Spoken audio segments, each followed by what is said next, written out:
Hello everyone, আমি মৌসুমি।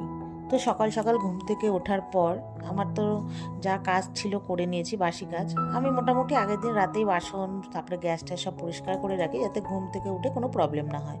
ঘুম থেকে উঠেই ফ্রেশ হয়ে চলে যাতে আসতে পারি রান্নাঘরে রান্না করার জন্য, তো সেই জন্য আগের দিনই মোটামুটি করে রাখি। তো যাই হোক, ঘুম থেকে উঠে সকালে খেয়ে নিয়েছিলাম থাইরয়েডের ওষুধটা, তারপরে খেয়ে নিয়েছিলাম ওই আমার ডিটক্স ওয়াটার বানিয়ে, মানে আর কি উষ্ণ গরম জলে। তো সেটা হচ্ছে এখন অতিরিক্ত না একটু ওজনটা বেড়ে গেছে, বুঝতেই পারছি। আর নিজের শরীরের ওজন তো নিজেই বোঝা যায়, তো সেই জন্য এখন একটু চেষ্টা করি ওজনটাকে কন্ট্রোল করার। জানি না কতদিন পারবো। তো যাই হোক, তারপরে হচ্ছে মেয়ে আর বরের জন্য রান্নাবান্না করে তারপরে আমি একটুখানি আগের দিনে চানা ছিল, তো চানা দিয়ে একটু বাটার সেকে, মানে বাটার বলতে পাউরুটি সেকে একটু বাটার লাগিয়ে খেলাম। তো খাওয়া দাওয়ার পরে রান্নাবান্না করেছি। তো রান্নাবান্না কী করেছি সেগুলো পরে তোমাদের সাথে শেয়ার করছি।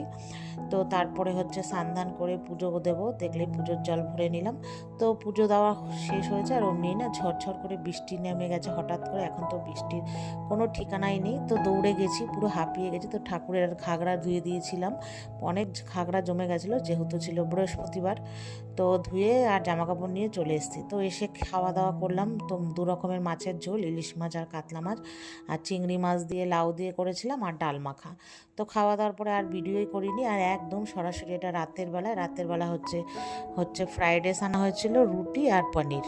তো চলো টাটা।